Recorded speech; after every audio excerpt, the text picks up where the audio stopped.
بسم اللہ الرحمن الرحیم۔ ہمارے کہ حضرت ڈاکٹر عبدالحی صاحب رحمۃ اللہ علیہ کی احتیاط۔ جب حضرت والد صاحب رحمۃ اللہ علیہ کی وفات ہو گئی، یعنی مفتی شفیع صاحب کی وفات ہو گئی، تو میرے شیخ حضرت ڈاکٹر عبدالحی صاحب رحمۃ اللہ علیہ تعزیت کے لیے تشریف لائے۔ یہ مفتی تقی عثمانی صاحب کے شیخ ہیں، ڈاکٹر عبدالحی صاحب رحمۃ اللہ علیہ۔ تو مفتی صاحب فرماتے ہیں کہ میرے والد صاحب جب فوت ہو گئے تو ڈاکٹر عبدالحی صاحب رحمۃ اللہ علیہ ہمارے گھر تشریف لائے تعزیت کے لیے۔ حضرت والد صاحب سے حضرت ڈاکٹر صاحب کی بہت ہی والہانہ تعلق تھا، جس کا ہم اور آپ تصور نہیں کر سکتے۔ چونکہ آپ ضعیف تھے، اسی وجہ سے اس وقت آپ پر کمزوری کے آثار نمایاں تھے۔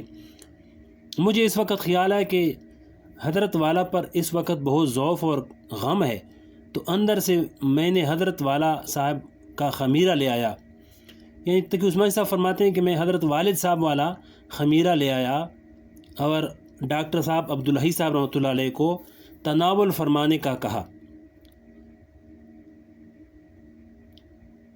کہ یہ حضرت آپ خمیرہ کا ایک چمچ تناول فرما لیں۔ حضرت والا نے اس خمیرہ کو دیکھتے ہی کہا کہ تم یہ خمیرہ کیسے لے آئے؟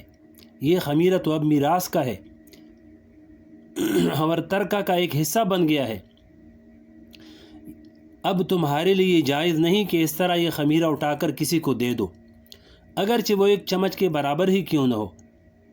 مفتی تقی عثمانی صاحب فرماتے ہیں کہ میں نے کہا کہ حضرت، میرے والد صاحب کے جتنے وہ رساں ہیں وہ سب الحمدللہ بالغ ہیں اور وہ سب یہاں موجود ہیں، اور سب اسی بات پر راضی ہیں کہ آپ یہ خمیرہ تناول فرما لیں۔ تب حضرت نے وہ خمیرہ تناول فرمایا۔ اس کے ذریعے حضرت والا نے یہ سبق دے دیا کہ یہ بات ایسی بات نہیں کہ اس کو ایسی ہی آپ گزار دیں۔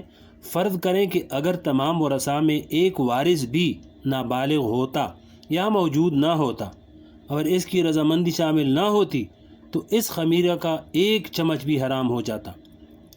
اس لیے شریعت کا یہ حکم ہے کہ جوں ہی کسی کا انتقال ہو جائے تو جلد از جلد اس کی میراث تقسیم کر دو، یا کم از کم حساب کر کے رکھ لو کہ فلاں کا اتنا حصہ اور فلاں کا اتنا حصہ ہے۔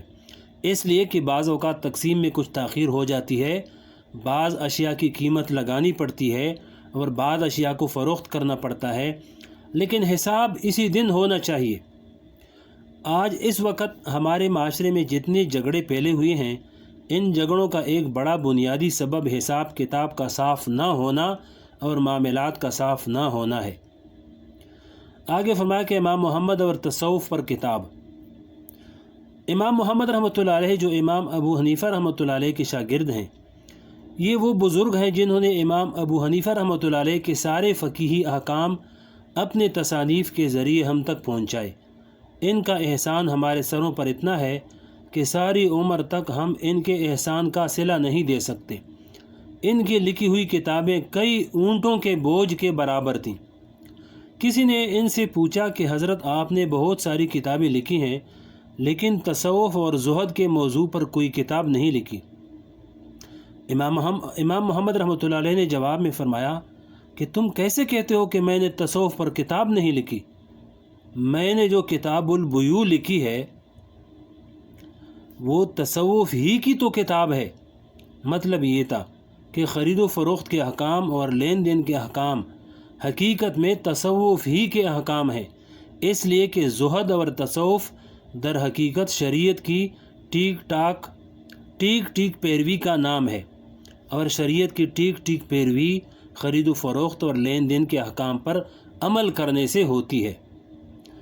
آگے فرمایا کہ دوسروں کی چیز اپنے استعمال میں لانا۔ اس طرح دوسروں کی چیز استعمال کرنا حرام ہے۔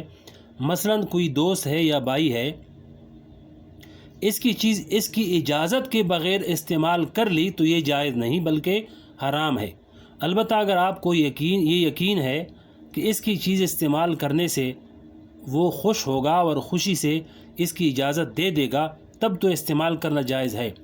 لیکن جہاں ذرا بھی اس کی اجازت میں شک ہو، چاہے وہ حقیقی بھائی ہی کیوں نہ ہو، یا چاہے وہ بیٹا ہو یا اپنے باپ کی چیز استعمال کر رہا ہو، جب تک اس بات کا اطمینان نہ ہو کہ خوش دلی سے وہ اجازت دے دے گا یا میرے استعمال کرنے سے وہ خوش ہوگا، اس وقت تک اس کا استعمال جائز نہیں۔